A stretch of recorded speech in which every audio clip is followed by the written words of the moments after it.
جاہل پیر شریعت و طریقت کا پتہ ہی نہیں ہے، معاملات کا پتہ ہی نہیں ہے، نماز پڑھنی ہی نہیں، علم کو اتنا دور تے مڑ ہاتھ کی لینا پیر لے کے نہیں ٹرنا دو متنفر ہوتے ہیں، نماز نہیں صحیح پڑھنی آتی، پڑھنا ہی نہیں نماز، مڑ کی کرنا پیری مریدی کا فائدہ کی ہے؟ اصل مقصد ہے قرب خداوندی پانا، اصل مقصد ہونا یا الذین آمنوا اتقوا اللہ وابتغوا الیہ الوسیلۃ وجاہدوا فی سبیل اللہ لعلکم تفلحون۔ اینڈ اتاق Deoband chapter the owner Qasim منوچی نقل کرتے ہیں، صراط مستقیم کے اندر اسماعیل دیر بھی نقل کرتے ہیں۔ مرشد مثال پتہ کی ہے؟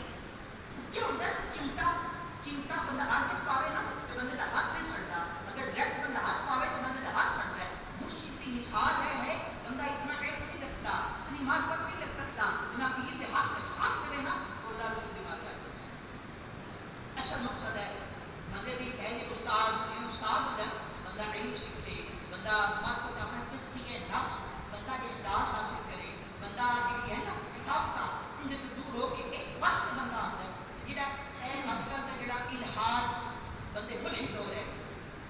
اللہ کے وجود کا انکار، ایک بیسیکلی پتہ کی ہے پہلے اولیاء کرام کو دور کیتا جاوے، جب اولیاء کرام کو دور کیتا جاوے منکر حدیث بنتے ہیں، انکار حدیث کا فتنہ اور انکار حدیث کے بعد قرآن اس بن گئے، قرآن اس کے بعد ایسے بندے نے اور وہ جناب اللہ کے وجود کا انکار کرتے ہیں۔ ایسا ایک آپ میں دروازہ ہے نا اولیاء کرام کی نسبت والا جڑا بندے کو چار چاند لا دیتا ہے۔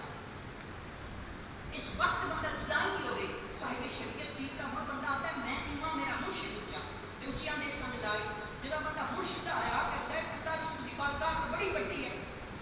وہ بارے انکار کرنا یا اتنے اعتراض کرنا بندہ سوچ ہی نہیں سکتا۔ اس واسطے اصل سمجھنا چاہیے